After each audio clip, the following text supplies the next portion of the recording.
mouth-watering smell. Paimon would know the aroma of biryani anywhere. Let's go get some. We can still add it to the list. Well, if it isn't the Traveler and Paimon.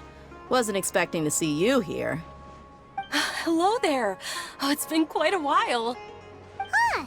So you two are still hanging out together. Dehya, didn't you say last time that you were gonna head back to the desert? I said I was going to resign from being her bodyguard, not that our friendship was over. We're still the best of friends. The Hoyoverse also still post jobs from time to time. Their pay is always generous, so me and the other mercs never pass them up. I told Dehya to just stay at our place when she took one of those jobs a few days ago. My parents were delighted. They even said that it always felt like we were missing someone whenever Dehya wasn't around. That sounds like something they would say, all right. They're always so welcoming. Anyway, the job is already taken care of, so I was gonna head back to the brigade as soon as I finished a little shopping. But the master kept insisting, and I ended up staying for another day. You can stay for as many days as you want, Dehya. Father hasn't even gotten around to treating you to his best dishes yet. You know I'm not the kind of person to stay put in one place like that, my lady. Don't worry, though. There'll always be next time. But she said they'll treat you to the best dishes! Paimon can't believe you can still refuse that! But wait. Didn't you say last time that you would take me on a trip to the desert? Why don't you just take me with you today, when you leave? There are so many places I still haven't visited yet. I'm sorry, my lady, but no can do. There's still a few things I need to take care of back at the brigade. Besides, the desert hasn't exactly been the most peaceful place lately. Oh, come on. Not this again. That's also what you said last time and the time before that. I know, I'm sorry.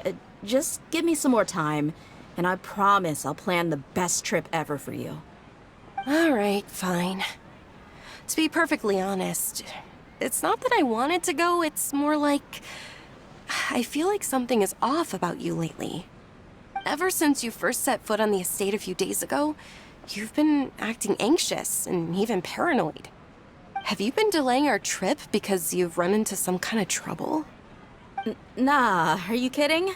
You're worrying too much. Would you swear on that? Friends shouldn't lie to each other, you know.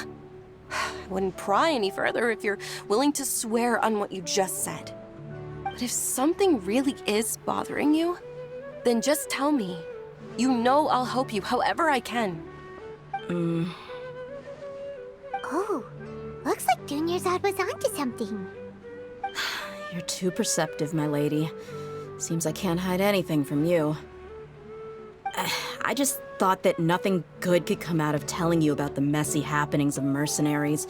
Knowing too much only leads to more trouble. Mercenary life is a dog-eat-dog world where Mora reigns supreme. Everything operates on a completely different set of rules. That doesn't change anything about what I just said, though. We're still friends, and I can only support you if I understand what's bothering you. My lady, you're not gonna stop until you drag it out of me, are ya? All right, I'll share what I know. Let's go somewhere else first. This isn't exactly the best place for a discussion. Okay, let's talk here. Just try not to draw any extra attention. As you may already know, the Eremites have both a lot of mercenaries and a complex organizational structure. Many mercs are no different than me, just going around looking for jobs to earn some mora.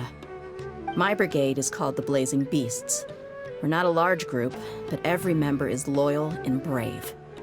However, not all Eremite brigades are like mine.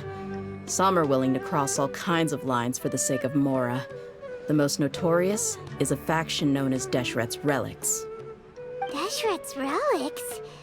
Judging from the name, they must really look up to... Yep, you got it. I've heard that you've already crossed paths with Ain al-Akmar. They're one of the groups under the Relic's banner. Oh, you mean the group that tried to sell us the Divine Knowledge Capsule? Yeah, they weren't friendly at all. Deshret's Relics is composed of many smaller brigades like Ain al-Ahmar. The Relic's headquarters issues orders to all brigades under his control. On any other day, I would want nothing to do with them. Unfortunately, though, the brigade that's stirring up trouble now is none other than Dehya al-Ahmar. Dakan? I think it means beard or something. Believe me, it's a really stupid name. I found it insufferable for years. Anyway, the real issue is that Dehya al-Ahmar is led by my father, Kusela. Say what now? I think I'm starting to understand your anxiety now. But what did they do? I won't go into details, my lady, but they've been involved in a lot of violent incidents.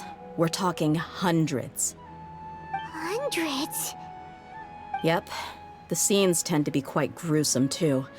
They strip the victims of all their valuables before murdering them.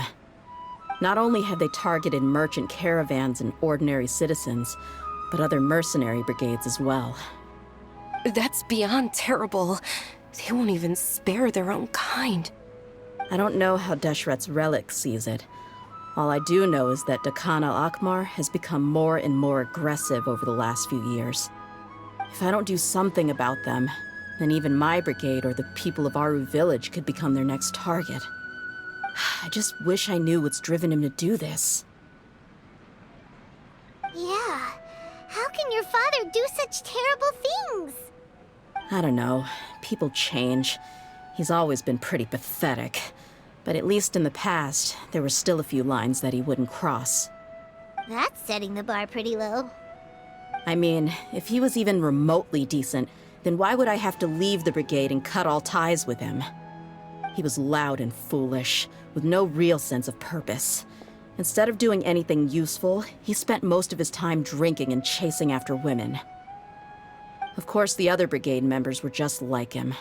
Their ruckus would go on night after night. Sounds like a nightmare. What about your mother?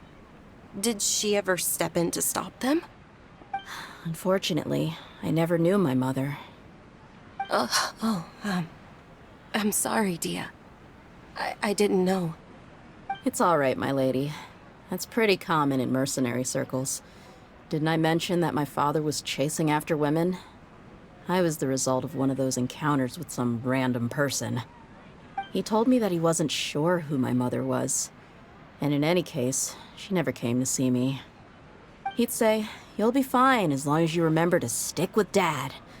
But even then, he left most of the parenting to the brigade. The one thing I do remember is that he used to tell me stories. But the problem was that he had terrible taste. He only knew a few stories, and even those tended to be pretty stale. They were tales of desert warriors defeating dragons in the forest, or stories of mercenaries rescuing princesses from rebel armies. Sounds like your typical fairy tales. More or less, yeah. They were interesting maybe the first or second time around, but after about 20 repeats, they started to get a little dull. He seemed to think those stories were the best things ever, though. He was so into them that he'd call the whole brigade over and make them perform the whole thing as a play. Even the toys he gave me would all be story props. I'd get helmets, shields, and toy swords. It was only much later when I realized that the shows were more for him than they ever were for me. What an interesting guy. Yeah, I've always found him pretty childish. That was something I could just shrug off. I had no reason to despise him. Until I grew up and learned the true face of Deshret's Relics for myself. Looting, blackmail, violence, and fraud. They not only accepted such heinous acts, they would even openly boast about them. No one in the brigade was any kind of hero. Instead, my father and his cronies were more like the bad guys that needed to be taken down. Did they really think that as long as they didn't do any of that stuff right in front of me, I would never know? I think I can understand your feelings. The difference between perception and reality must have hit hard. Yeah, but don't worry, my lady. It's all water under the bridge to me now. I had a huge argument with my father and left that place behind for good. I'm not investigating them due to any bitter feelings I still have towards my father. I just want to protect those that are close to me. Yeah, I told the boys to gather as much information as they could. Most of the reports concern violent incidents, but there's also some talk of smuggling. I see. But isn't this investigation incredibly dangerous? It is, but every mercenary lives life on the edge. It's a lifestyle that I enjoy. That may be true, but it'll be impossible for those who care about you not to worry. Well, now you get why I didn't want to share any of this with you. What should we do? They both have valid concerns. Huh? But there's no need for you to get caught up in this mess, too. Well, she's super tough, so if she went into the desert with you, then Paimon bets the problem would be solved in no time. I'm inclined to agree. I'd feel a lot more at ease if you took her along to help. I'll wait for news from you in the city until then. Please, stay safe. I'm honored that you care so much for me, my lady. All right, then let's get moving. Our first stop will be Caravan Rebot, where we can catch up a bit with my fellow mercs.